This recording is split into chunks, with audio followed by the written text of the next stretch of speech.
Boa tarde a todos. Obrigado por estarem presentes.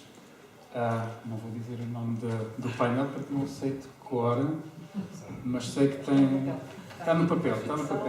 Não, mas tem aqui duas palavras que acho que são importantes para começar justamente o debate. Não sei se já foram apresentadas as convidadas e convidado. Ok, então temos aqui do meu lado esquerdo a Rosário Monteiro, docente na Faculdade de Ciências Sociais e Humanas, do Departamento de Estudos Portugueses e também do CHAM, Centro de Humanidades. Do meu lado direito a Aline Ferreira, da Universidade de Aveiro, mas o departamento é Departamento de Línguas, Literaturas e Culturas, e ainda o Daniel Cardoso, também da FCSH, do Departamento de Ciências da Comunicação e ainda da Universidade Lusófona, Departamento qualquer coisa. Bom, então, o painel, como veem, tem este título sobre espelhos, necessidades políticas, públicas e pessoais, e eu começaria justamente para introduzirem um pouco aquilo que é o vosso trabalho nas áreas, no caso das literaturas, em dois casos das literaturas e num outro mais da comunicação, em que medida é que, uma vez que estamos num fórum fantástico sobre ficção científica, fantasia e horror, em que medida é que este tipo de ficção, ou ficção em geral, pode ser considerada espelho de alguma coisa, em particular espelho da nossa sociedade contemporânea, uma vez que estamos a falar de géneros que por si não são miméticos, não são realistas, ou que fogem de alguma forma ao realismo. Em que medida então é que podem ser espelho de alguma coisa? Começo por aqui, por Rosário Monteiro. Eu acho que as utopias são um espelho logo a partir do humor. E, portanto, eu acho que é mais ou menos o sistema de jogo de espelhos. Pode ser um espelho, enfim, direitinho, mais ou menos, e nós vemos uma coisa perfeitinha. Ou pode ser um espelho distorcido e, portanto, nós vemos a imagem ao contrário. Ora, pelo menos, assim, faz lembrar a Feira Popular, que já não existe, e a Sala dos Espelhos, que nós nos divertimos imenso. Portanto, desde o início é sempre... Aquilo que talvez mais define a utopia é que ela parte sempre da realidade contemporânea em que é escrita. E é sempre um ponto de vista pessoal.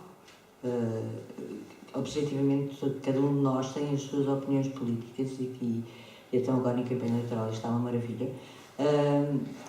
Cada um de nós é capaz de imaginar como é que resolvia estes problemas todos. E o mais certo era 99,9% dos restantes acharem que aquela opção era simplesmente uma idiotice.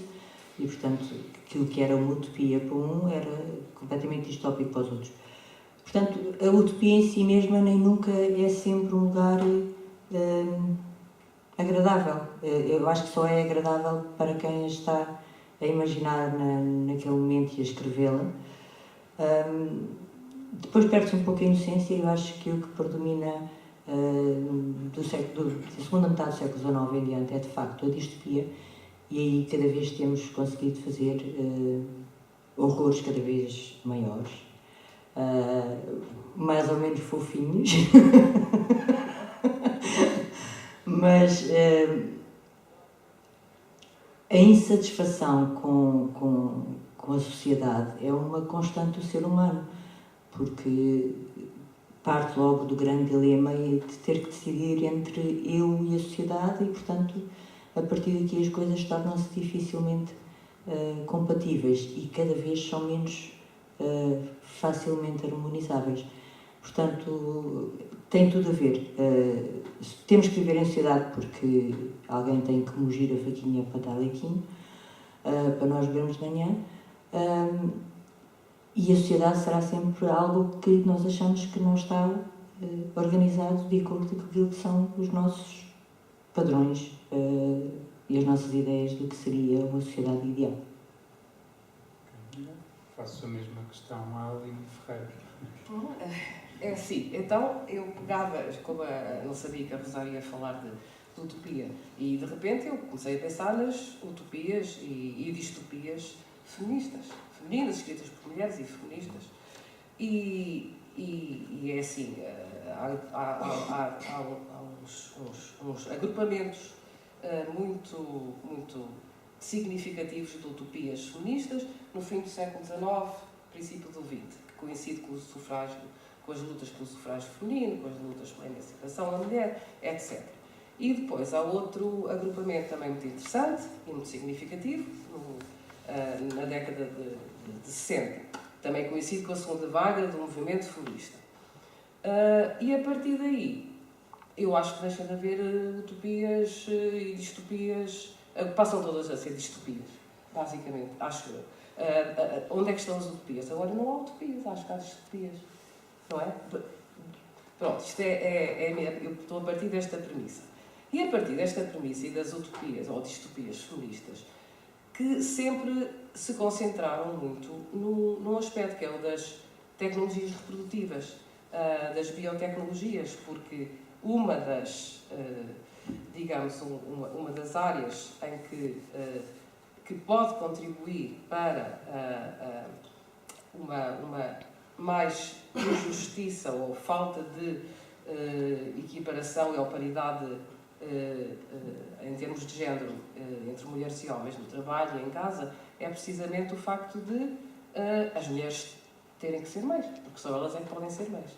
E isto leva-me aqui a pronto, agora para voltar à ficção científica, leva-me a formular aqui uma hipótese, que é representações, que é um tema que me tem interessado bastante, que é o das representações de úteros artificiais, da chamada ectogênese, a criação de fetos fora do útero materno. E podem pensar, mas isso ainda deve estar muito longe, será que vai acontecer? Não, está muito perto. Quer dizer, a ectogênese completa estará talvez ainda bastante longe. Mas, muito recentemente, tipo abril e agora em agosto, houve equipas de cientistas, uma em Filadélfia, outra na Austrália, conseguiram criar um tipo de placenta artificial em que colocaram ovelhas, fetos de ovelhas, num estágio de desenvolvimento equivalente a bebés muito prematuros, que teriam muita dificuldade em sobreviver, tipo 22 semanas, e conseguiram que esses fetos de ovelhas nascessem completamente saudáveis. E essas duas equipas vão agora fazer experiências com fetos humanos daqui a 2 anos. Portanto, nesse aspecto está muito mais perto do que estaria. E deixem-me, pronto, só para que não quero ocupar aqui muito tempo, mas queria deixar aqui outra ideia ainda à volta deste tema. É que eu acho que também que a mulher grávida desapareceu praticamente da ficção científica, de filmes de ficção científica. A última que eu me lembro é Children of Men, baseado no romance da P.D. James, que há uma mulher que fica grávida, parece é um milagre, é única. E depois temos tipo Matrix, Avatar, Island, em que há aquelas filas e filas e filas de úteros artificiais, onde pronto, já não há mães grávidas, já não há mulheres grávidas na ficção científica. Isso é interessante. E depois, não quero falar um ponto. Paro aqui um bocadinho e depois podemos continuar. De regressar com certeza, mas passamos então a palavra ao Daniel. Eu diria que, em continuação do que a minha colega estava a dizer, ao mesmo tempo que desapareceram as utopias feministas, apareceram com muita força as distopias misóginas enquanto projeção de supostas utopias feministas que de facto não o são e que no máximo seriam utopias feministas, quando muito. E eu estou a pensar, por exemplo, num filme que até parece bastante simpático e querido, como é o caso do Her, e como o Her, na verdade, tem ali uma série de ansiedades e de preocupações com a incorporação, a desincorporação, a utilização, a potencialidade da utilização, da objetificação do corpo feminino e da fuga, do controle, da fuga da posse, etc., que acho que é muito interessante de registar. E num aspecto mais crítico, talvez, o Ex Machina, o Ex Machina mostra muito mais, e muito mais diretamente e de forma muito menos conciliatória, a violência misógina de uma forma muito... E, no entanto, quer dizer, uma primeira leitura do filme quase que colocaria a figura do feminino como o agressor, etc. Mas, na verdade, aquela suposta agressão acaba por ser uma defesa perante uma agressão prévia, perante uma tentativa de sobredeterminação completa do significante masculino sobre o significante feminino. Mas eu, quando falo aqui de ansiedade, eu acho que já toda a gente aqui, mesmo que não de um ponto de vista mais patológico, já sentiu ansiedade alguma vez na vida, de certeza absoluta. Se nunca sentiram, tanto melhor, mas tenho sérias dúvidas nisso. Agora... Isso é uma utopia. Isso seria uma utopia, ou talvez não. Ou talvez não.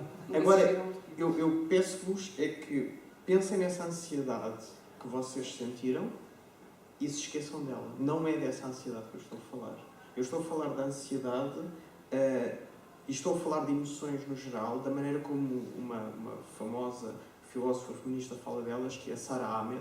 Ela tem um livro extremamente interessante, que é A Política Cultural das Emoções, e ela faz uma analítica das emoções em que as emoções são, na verdade, construtos socioculturais que nós incorporamos e sobre os quais recebemos um processo de pedagogização para passarmos a sentir desta ou daquela maneira certas e determinadas coisas, e ela trata as emoções como significantes culturais que têm uma vida própria, que têm um percurso próprio, etc, etc. E é nesse sentido que eu estou a falar de ansiedades culturais, políticas, identitárias, etc.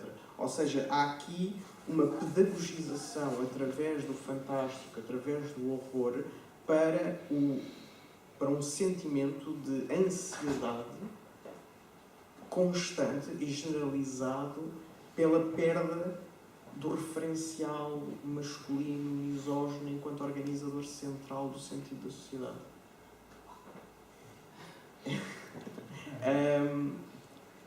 E isso, se nós formos a ver, isso tem motivado muita da arte feita por homens e muita da arte, mesmo que não feita por homens, feita a partir de uma perspectiva masculinizada.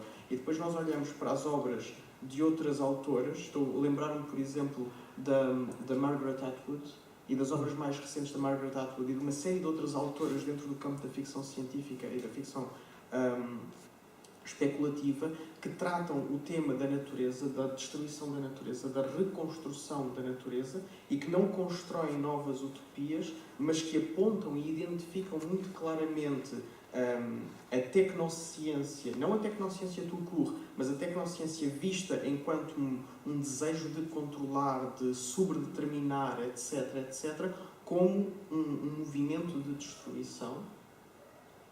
E nós encontramos nessas outras obras, como Her, etc., uma validação contínua dessa vontade de continuar a destruir, dessa vontade de continuar a mobilizar e um medo de que nós percamos de alguma forma o controle.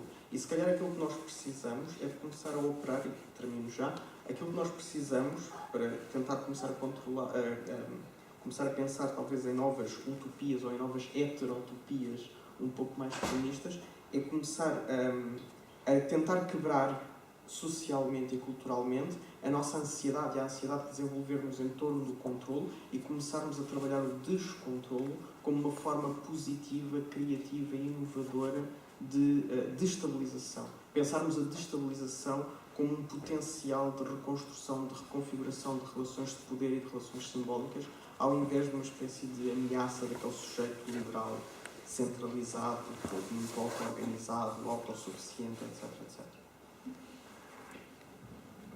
O Daniel e a Aline foram já um pouco no sentido daquilo que eu queria questionar-vos a seguir e que tem a ver com essa outra palavra que está no título, que são as ansiedades. E eu perguntava quais é que são, afinal, hoje em dia, pensando agora no sentido ao contrário, não é? Não apenas da literatura como espelho, mas sim como da sociedade que eventualmente pede para ser espelhada na literatura e em toda a ficção. Perguntava-vos quais é que acham que são atualmente, o Rosário também, obviamente, embora esteja de costas, quais é que são as grandes ansiedades contemporâneas. Alguém me falou da questão da maternidade, sei que também tem algum trabalho sobre a questão da relação entre homens e animais, o Daniel falou da sexualidade, enfim, discutamos quais são essas ansiedades hoje em dia.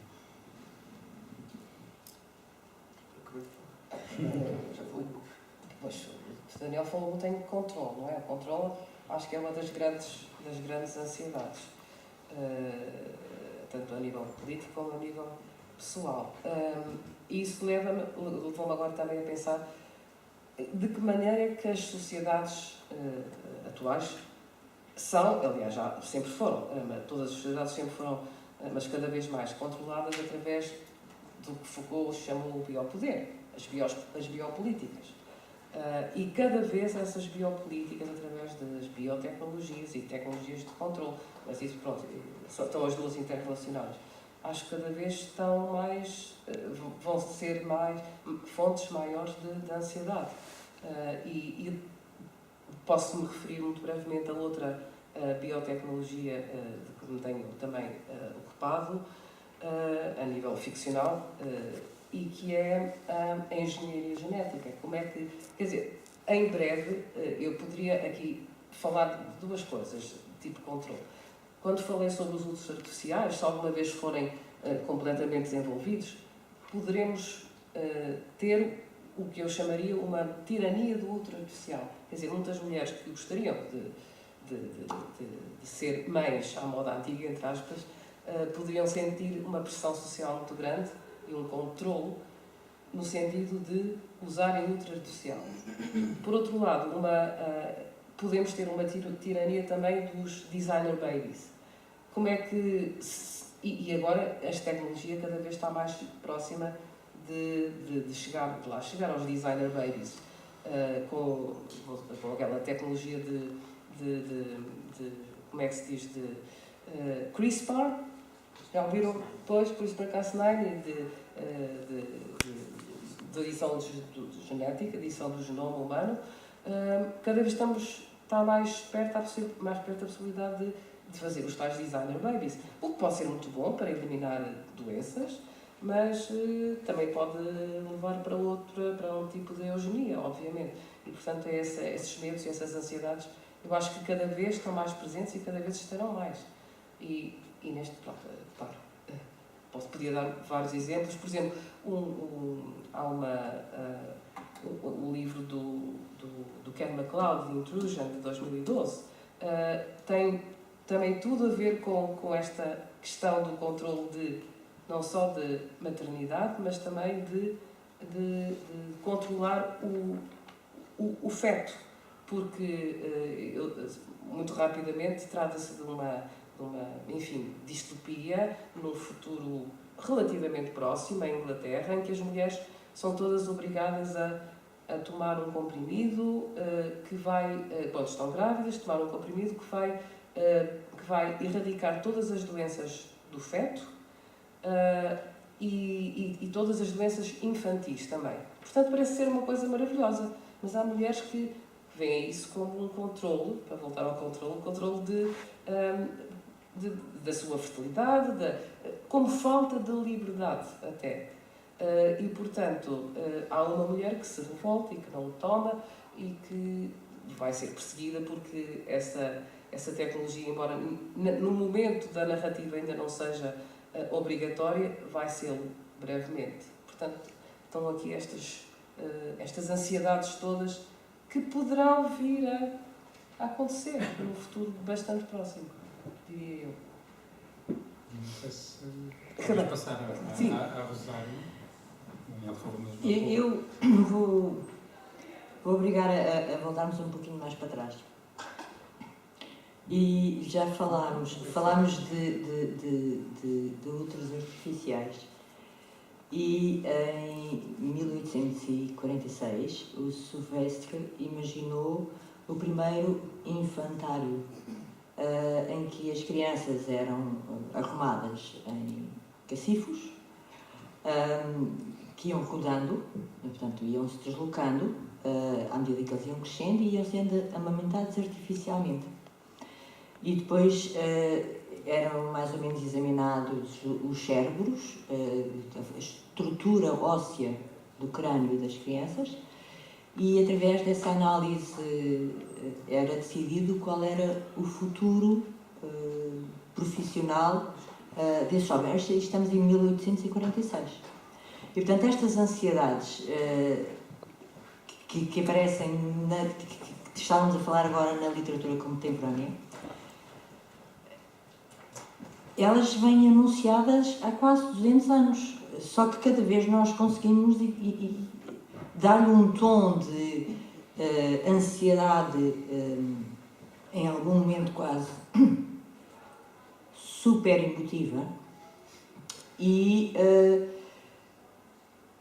estamos a ficar talvez demasiado concentrados naquilo que é a técnica e a tecnologia, e o que é que a técnica e a tecnologia podem fazer, e em que medida é que elas são produtoras ou têm a capacidade de ampliar estas ansiedades.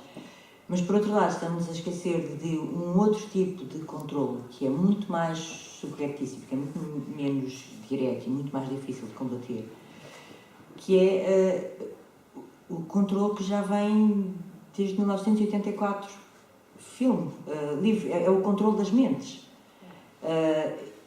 que tem muito mais, que é muito mais perigoso que a fobia ou o medo ou o terror do controlo imposto por diferenças sexuais, mas é o embrutecimento intelectual do indivíduo e a sua perda de autonomia. Esta, para mim, é a maior ansiedade. E acho que quase todas as utopias acabarão, nem que seja indiretamente, por estar neste ponto, que é, de facto, a perda da individualidade. Este é um grande perigo, seja ela por via da tecnologia, da ciência, por via política, seja qual for. Porque é que nós não conseguimos construir utopias minimamente agradáveis hoje em dia? Primeiro, porque já não somos propriamente inocentes a esse ponto. Bastava olhar só para os campos de concentração em 46 e ver quantas vezes já tivemos campos de concentração desde que se abriu as portas em 45. Execuções em massa, ainda por cima agora muito mais evidentes, porque estão filmadas em direto e transmitidas em direto. O controle da mente, eu acho que é de facto a grande ansiedade, que é a destruição da individualidade. E isto para a cultura ocidental. Não será esta a questão para outras culturas, mas para a cultura ocidental eu acho que só podemos construir distopias porque estamos ameaçados de destruição individual. Pegando de forma um pouco indireta nesta questão do controle da mente, foram dados já aqui bastantes exemplos, ora de livros, ora de cinema, ora de séries de televisão. E perguntava-vos se, sendo que este género de ficção científica e por aí fora, não sendo eles já muitas vezes olhados um pouco de lado porque são de entretenimento, se essa capacidade de fazer passar uma determinada mensagem acerca de questões que nos tocam diretamente no presente, se não há o risco de às vezes essa mensagem não passar de todo, e se eventualmente se há alguma diferença entre algo que passe na televisão, por exemplo, se é mais soft e portanto se é mais difícil passar essa mensagem, ou pelo contrário. Começo talvez agora pelo Daniel. Bem, eu sou um bocado ideologicamente alérgico a visões muito lineares sobre o efeito dos média e do controle dos média sobre as mentes e não sei o que mais, e portanto acho que não existe, obviamente não existe nunca uma mensagem, por muito que exista uma intenção dos autores de passar uma mensagem, não existe nunca uma mensagem, existe polissemia, pronto, aqueles lugares comuns, já toda a gente aqui sabe, não vos vou chatear com isso. Não sei se existem média mais fortes ou mais fracos, assim, muito linearmente. Eu acho que existe uma grande experiência de visualidade na nossa cultura contemporânea, e essa visualidade às vezes consegue fazer passar coisas que outros meios de comunicação não conseguem fazer passar tão bem. E essa visualidade pode estar presente numa série de televisão, pode estar presente num videojogo, pode estar presente num filme, pode estar presente numa banda desenhada, pode estar presente de muitas maneiras diferentes. E é interessante ver como, ainda agora se falou no Children of Men, no filme do Children of Men, é interessante ver como o Children of Men tem um trabalho de fotografia absolutamente fantástico e que suporta uma boa parte do filme. Eu diria que o filme, em termos filosóficos e em termos de reflexão, se constrói mais através da fotografia e através da sonoplastia do que através da própria narrativa que o filme apresenta. Os momentos icónicos desse filme, para mim, foram momentos em que não estava a acontecer nada de narrativamente relevante, mas em que o trabalho de imagem e o trabalho de sonoplastia transformaram certos momentos do filme em verdadeiros muros a quem estava a ver. E, portanto, e isso são potenciais. E claro que a palavra escrita tem outros potenciais e tem outras capacidades, não é? Que, sei lá, eu lembro-me de uma adaptação, a adaptação do Perfume, do Patrick Susskind, em que o realizador acabou por utilizar o som em substituição do cheiro. E por muito bonito que o filme estivesse e por muito boa que a sonoplastia desse filme estivesse, eu acho que não conseguiu nem de perto nem de longe fazer passar a força das descrições dos cheiros que o Patrick Susskind criou ali. Agora, para ligar isto àquilo que nós estávamos a dizer, eu acho que é uma eterna discussão que ninguém nesta mesa vai resolver, que é, afinal, quem tinha mais razão, 1984 ou o Admirável Mundo Novo, e podíamos fazer um fórum fantástico de 3 dias só a discutir isto. Não íamos chegar a lado nenhum. Eu não sei se até certo ponto esta ênfase num certo tipo de individualidade não é ela também uma armadilha em si. Ou seja, a individualidade pensada enquanto optimização máxima do biopoder, optimização máxima da microfísica do poder, em que nós somos todas e todos tão individuais que se torna super fácil controlar microfisicamente cada uma de nós e cada um de nós, e isso não pode instituir uma nova armadilha. E daí eu há bocado falar da questão do descontrolo e da questão do desconhecimento como formas eventualmente, talvez utópicas, de escapar, mesmo que temporariamente, a estas experiências. Não é? Já que falaram do Foucault, e pela primeira vez não fui eu a primeira pessoa a falar do Foucault, portanto sinto-me autorizado lá. Já que falaram do Foucault, a certa altura falava das experiências limite. Não é? De experiências muito pontuais que conseguiam escapar aos constrangimentos da linguagem. E que eram sempre experiências que brincavam com a morte. Não é? Desde tomar LSD, a ter relações sexuais sem proteção, com a questão do HIV à mistura, etc. Eram experiências limite porque eram experiências que faziam um mise en abîme à individualidade. A experiência de individualidade, a capacidade de narrativização do sujeito naquele momento desaparecia, colapsava, e só aí é que havia momentos pontuais de fuga pontual, não estrutural, às relações de poder. E uma aposta muito grande na individualidade, e não é em qualquer individualidade, é a individualidade neoliberal contemporânea ocidental, pode ser uma armadilha e pode ser uma forma de nos abrirmos a relações, lá está, muito subreptícias e muito discretas de controlo e de gestão dos corpos, que encerram uma série de riscos muito grandes, na minha opinião. E eu sei que me desvio um bocadinho da resposta, mas agora, só para tentar rematar então, o que é que acontece?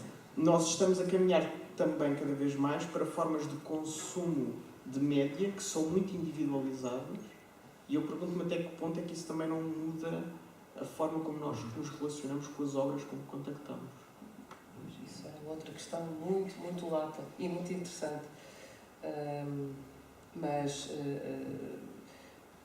Pronto, eu não tenho muitas dúvidas em relação em relação à pergunta do Jorge, que filmes ou séries de televisão ou videojogos chegam a muito mais pessoas, digamos, o efeito, a mensagem, se quisermos chamar, chega a mais pessoas do que livros de ficção tradicional.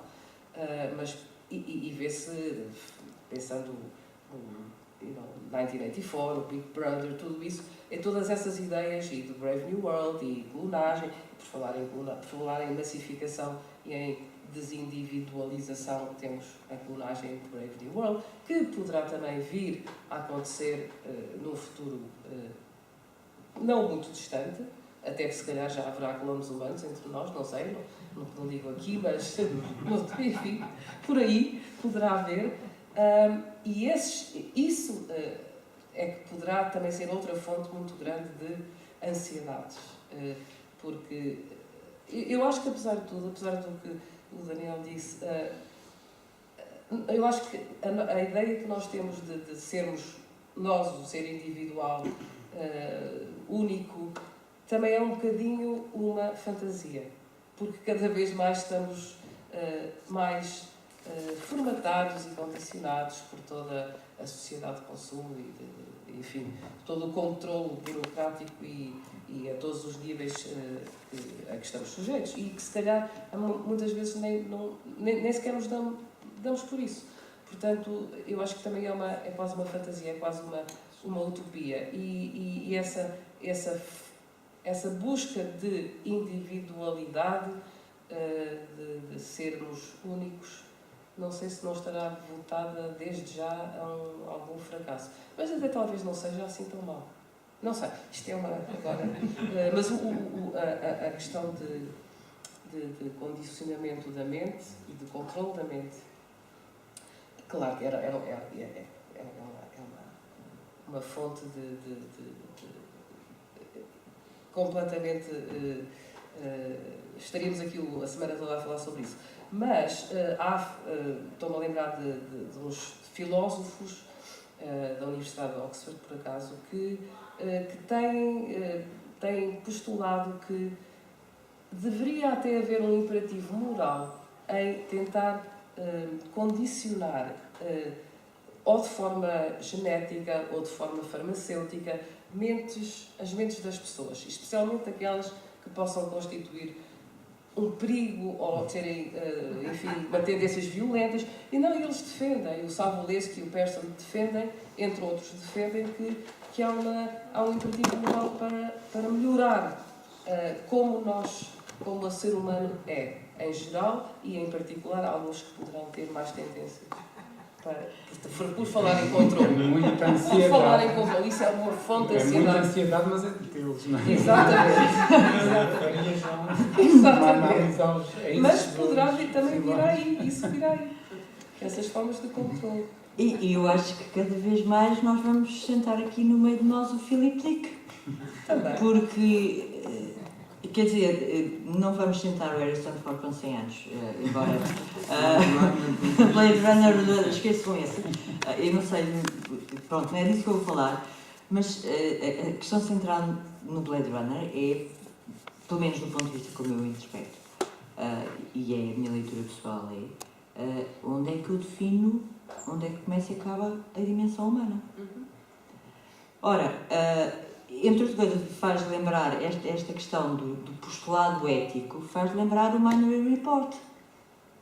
Portanto, antes que o indivíduo cometa um crime, eu, naquele caso, mando logo para a cadeia, que é para ele não poder cometer, mas neste caso aqui nem sequer lhe dou essa hipótese. Logo, geneticamente, eu digo, não, olha, vocês vão ser incapazes de fazer isso. Ou seja, um postulado ético, quer dizer, vamos para o Kant, mas eles depois, quer dizer, eles também não... O Kant era chato. Mas os seus postulados fazem todo o sentido, mas são isto, são palavras, porque as palavras a gente pode sempre passá-las. Portanto, somos capazes de definir os limites, onde é que começa o humano e onde é que acaba o humano? Nós não somos capazes de responder a isto e, portanto, vamos criar um postulado dizendo que o humano vai ser assim ou assado. Claro que é ansiedade, quer dizer, é um pesadelo completo. Eu, felizmente, já não estarei cá para assistir a isso. Pronto, não desejo nada disto aos que cá estão, nem aos que virão. Mas acho que nós não vamos resolver coisa nenhuma. Há 500 anos que a gente está a discutir isto, portanto é meio evidente, não é em 45 minutos que a gente resolve seja o que for. Mas só vos vamos deixar todos muito mais ansiosos. Pronto, e além disso, hoje é o último dia de campanha, amanhã é dia de reflexão, portanto é bom. E vocês vão todos votar alegremente no domingo. Pronto, cumprir a vossa obrigação de cidadão. Pronto, porque é o nosso. Ou não, porque é. Cumprir ou não, que ainda há essa escolha, porque se puserem estes postulados na nossa cabeça, nós já nem sequer vamos poder decidir não ir. Ou, quer dizer, geneticamente dizem-me não vale a pena você ir votar porque você não é capaz de fazer isso. Pronto. Eu estava aqui a olhar para as horas para ter a certeza de que tínhamos de facto os tais 45 minutos. E portanto acho que é uma boa altura, podemos continuar a discutir, mas acho que é uma boa altura de alargar a discussão para o público e portanto pergunto se há questões. Já ali atrás, e ali o João Barreiros, ali atrás primeiro. São várias, vou tentar ser curto. Na questão da maternidade e da ausência das mães da produção científica... Mulheres grávidas, mas se calhar ainda sim, é. mulheres grávidas, para ser mais específico. Temos o Alien Covenant, a atual iteração do Alien... Que eu não vi. Eu vi o Saber como Prometheus, que também deixa-me um pouco limitado. Vi que muito pouca gente gostou desse filme e que houve quem fizesse a análise de algo que é óbvio e depois tem consequências menos óbvias, que é a usurpação da maternidade. E quando nós vemos a personagem no final a bater a perceber que é isso que vai acontecer, portanto, o seu útero vai ser usado para uma monstruosidade, e vemos nisso esse tal controle. Portanto, não é um útero artificial, é um útero natural, artificializado à força por alguém que, quando o Alien já deixou de nos meter medo, porque se ele é muito rápido arranjamos uma arma melhor, se ele é muito rígido arranjamos munições que o penetram, mas se não uma criatura monstruosa, mas alguém quer aquilo que aquele vilão quer, aí já volta a meter medo. Quanto à questão do controle, ia para uma questão que é, ao estarmos a abdicar completamente do controle, não estamos a falar de anarcoprimitivismo já? Anarcoprimitivismo. E se, na questão também do Minority Report, toda a discussão ética do Minority Report, para mim, está feita no sítio errado. A partir do momento em que nós entramos, no filme, pelo menos, na piscina e vemos aquelas 3 pessoas sedadas a serem usadas para uma qualquer um mecanismo que até poderia funcionar bem, se não fizesse condenação à partida e fizesse simplesmente a prevenção do crime, mas vemos logo à partida que aquelas 3 pessoas não tiveram decisão sobre essa questão. Eu só muito rapidamente, pois A eu não... pergunta é para todos, obviamente, só virei para ali por causa da questão da maternidade. Depois podemos todos, sim. Pois não, muito rapidamente, depois eu não vi o Alien Covenant, não sei se há alguma mulher grávida ou não, ou a utilização do outro. Como? Não sei, de maneira, mas a usurpação, digamos, do outro materno já vem pelo menos desde Frankenstein. Desde Victor Frankenstein, que criou uma criatura sozinho, não é? E essa fantasia está em todo lado, essa fantasia masculina mas eu não gosto do termo de usurpar. Pronto, eu acho que até no futuro, se calhar, e no futuro da ficção científica, isso já acontece muito, os homens também poderão ser mães, como no livro da Woman on the Edge of Time, da Marge Pierce, e há tantos exemplos que eu podia dar de homens de